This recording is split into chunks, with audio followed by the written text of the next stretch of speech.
Alfred Korzybski was a grammarian. S.I. Hayakawa was a grammarian. Neil Postman was a grammarian, and Christine Nystrom was a grammarian. I'm a grammarian. Maybe you are too. If you're a general semanticist or a media ecologist, then you're one of what I'm referring to as the new grammarians. And for the purposes of disambiguation, let me make it clear that I'm not concerned with individuals sometimes referred to as the grammar police or grammar cops or grammar Nazis, and neither am I focusing on the enforcers of political correctness, sometimes known as the PC police. Rather, my interest is in what might be termed grammar writ large, an expansive understanding of grammar that reaches back to its origins in antiquity and in the spirit of time binding provides a basis for an enhanced understanding of our environment as we move into the future. Now, the English word grammar comes to us from the Latin grammatica, which in turn is traced back to the ancient Greek word gramma, and that referred to any single letter of the alphabet, but also more generally to any written document or record. And originally, grammar referred to the study of language and literature. It's a form of education encompassing both literacy and literary criticism, that is, poetics and the interpretation of texts. Grammar then is about reading, both in the restricted sense, referring to the technical skill of being able to decode written messages, but also in the elaborated sense of interpretation, evaluation, and meaning making. It's no accident that the origin of grammar, in this sense, followed the introduction of the alphabet in ancient Greece. In contrast to language acquisition through speech, learning to read and write doesn't come naturally to human beings, and consequently formal instruction is required, and in ancient Greece this led to the creation of schools, and three competing schools eventually appeared following the adoption of the alphabet. The first represents the beginnings of the discipline of grammar, was devoted to learning how to read, with the focus being on the Iliad and the Odyssey. And the objective was oral performance based on the verbatim memorization of the Homeric epics. And that's only possible after they were written down. Without a text, you wouldn't be able to check the individual's memory against anything else. There's nothing else to check it against, and so word for word memorization would not be possible. So that was the first type of schooling. The second type of schooling emphasized the use of writing as an aid to oratory. That's the kind of education associated with the sophists, and it represents the beginning of rhetoric as the study of the techniques used to influence others, and that in the context of public speaking.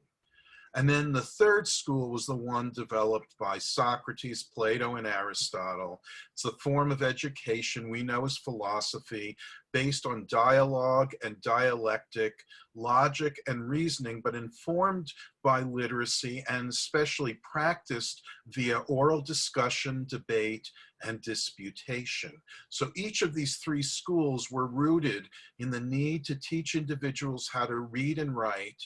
Each use that ability to enhance language skills, both for externalized speech and internalized thought. Now, competition among these three schools was fierce, which led to Plato's condemnation of both poetry and rhetoric, but all three required the reading and interpretation of texts. And in the West, during the medieval period, formal education was almost entirely a monopoly of the Church of Rome and available mostly only to students preparing to join the clergy. And schooling then began with learning the ABCs to become literate or lettered, as it were. But most texts were in Latin, which was a dead language, so the first order of business was teaching students how to read and write in Latin. And that's how the term grammar school originated, which we still use today. At the medieval university then was the equivalent of secondary education, And there, the core curriculum of the university was made up of 3 subjects collectively known as the Trivium. They were grammar, rhetoric, and logic, logic otherwise known as dialectic or dialectics. And this was followed by 4 advanced subjects known as the quadrivium, specifically arithmetic, geometry, music, and astronomy. Together they form the 7 liberal arts. That's the beginnings of the liberal arts education that is still with us today.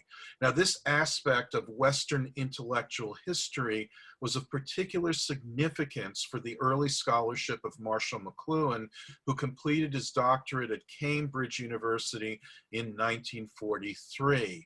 But his doctoral dissertation wasn't published until finally in 2006. It was posthumously published under the title of The Classical Trivium, with the original thesis title, The Place of Thomas Nash in the Learning of His Time, was relegated to subtitle status, which that change provided a more accurate map for the territory that was covered, as most of the thesis is devoted to the history of the trivium, and that amounted to a wide-ranging study of the entirety of intellectual history in Western culture.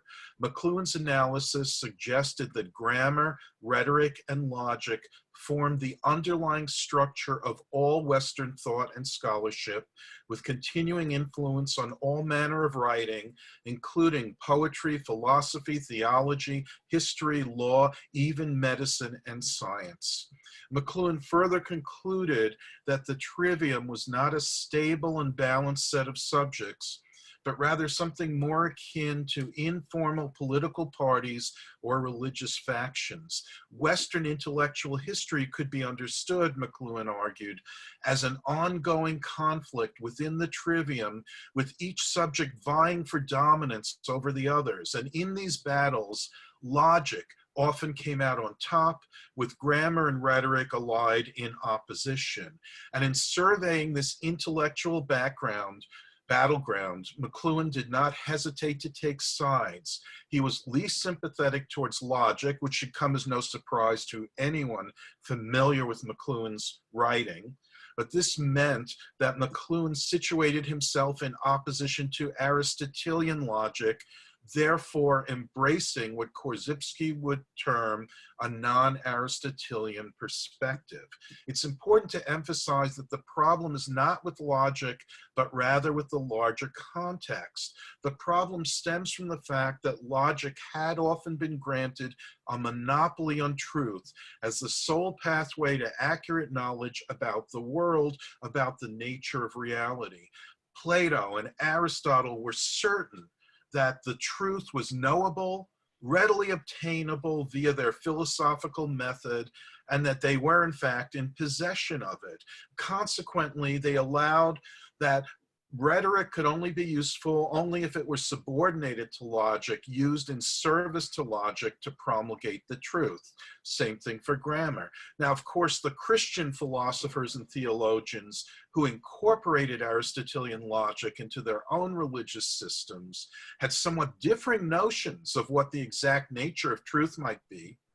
Same is true for their Jewish and Islamic counterparts, but all of them shared a similar certainty that the truth was either self-evident or could be logicked out of whatever sources of authority they adhered to. And the problem with Aristotelian logic was famously explained by Bertrand Russell, so I'll quote from him here. Russell wrote, "To modern educated people, it seems obvious that matters of fact are to be ascertained by observation, not by consulting ancient authorities. But this is an entirely modern conception, which hardly existed before the 17th century. Aristotle maintained that women had fewer teeth than men. Although he was twice married, it never occurred to him to verify this statement by examining his wives' mouths." Now, whether or not this is entirely fair to Aristotle is certainly the case that he favored deductive reasoning over induction. That is, deduction, moving from general premises to specific conclusions, is the basis of logic, of Aristotelian logic, while inductive reasoning, which is starting with specifics and building up to generalizations, is consistent with modern science and empiricism. Following scientific method means basing our theories and hypotheses on the facts that we've gathered by way of observation, and of course revising the theories when the facts don't fit our generalizations.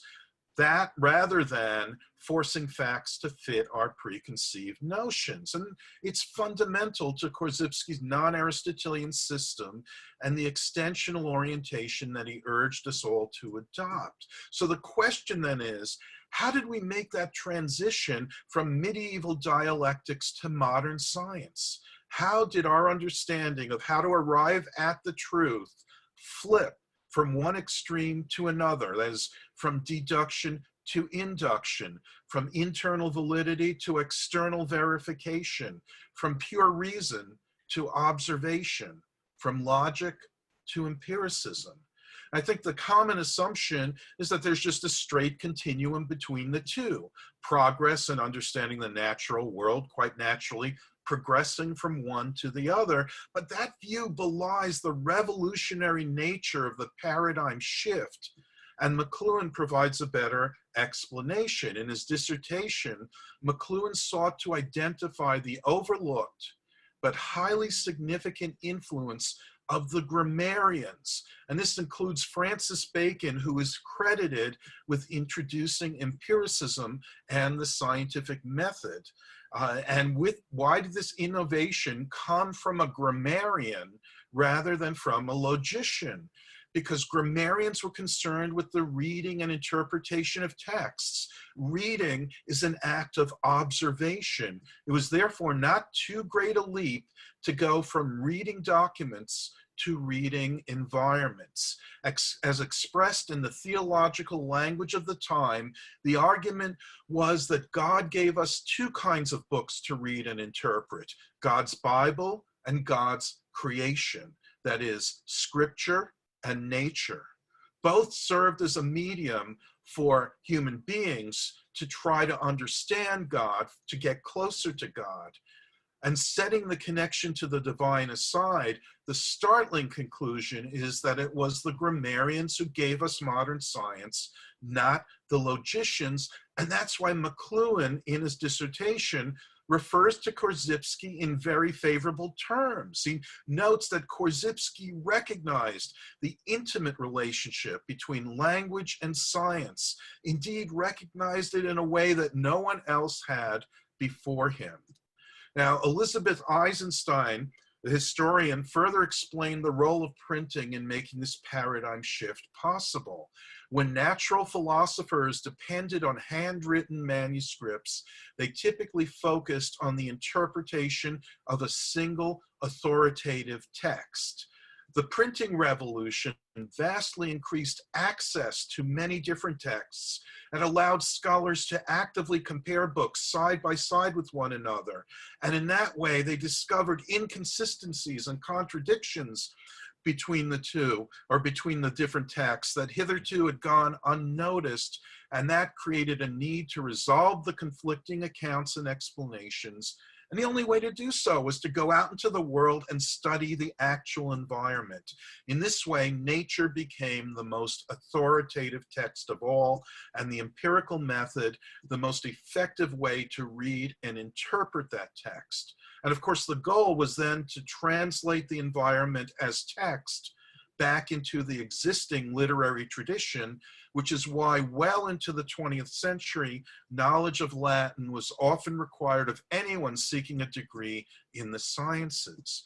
Now, in this context, we can frame ecology as the study of the grammar of the biosphere, and specifically the grammar of natural environments. Significantly, Korzybski's general semantics was a precursor of systems theory, which also informs the work of McLuhan and Postman, whereas the systems view emphasizes the structure of systems, which is the relationship of the parts as they join together to form a whole, we can understand that the structure is the grammar of the system, a grammar that may be made up of a stable and unchanging set of rules, or a grammar composed of a dynamic and interactive set of relationships. Really, it depends on which direction you're going into. So Korzybski, starting with science, said there's structure to the environment and structure then to language. Do the structures match up?